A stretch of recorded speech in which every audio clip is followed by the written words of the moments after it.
বিপ্লবী বন্ধুর রক্তের বন্দিশালা ওই শিকল ভাঙা।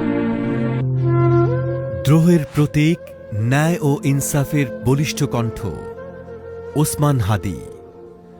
ক্ষণজন্মা বীর শহীদ ওসমান হাদি।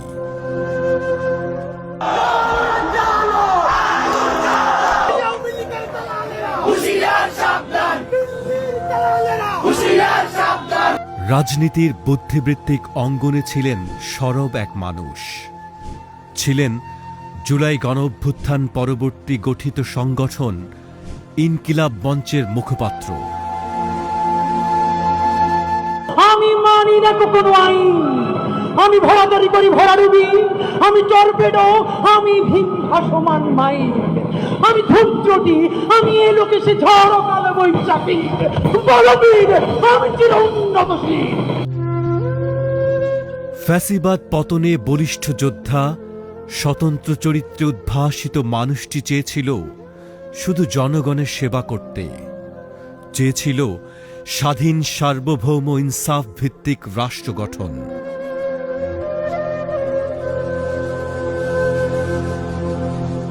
ইনসাফের বাংলাদেশের লড়াইয়ে জালেমের বিরুদ্ধে মাজলুমের এই লড়াই চলবেই।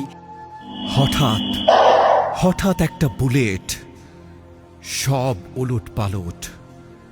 তাজা রক্ত ছড়িয়ে যায় বাংলাদেশের বুকে। চুরমার হয় স্বপ্ন, না ফেরার পথে পথ চলা শুরু।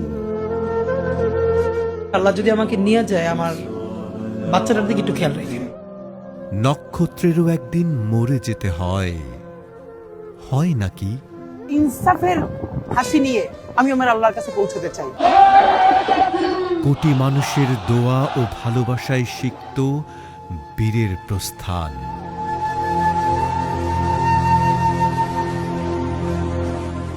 এমন জীবন তুমি করিবে গঠন, মরণে হাসিবে তুমি, কাঁদিবে ভুবন।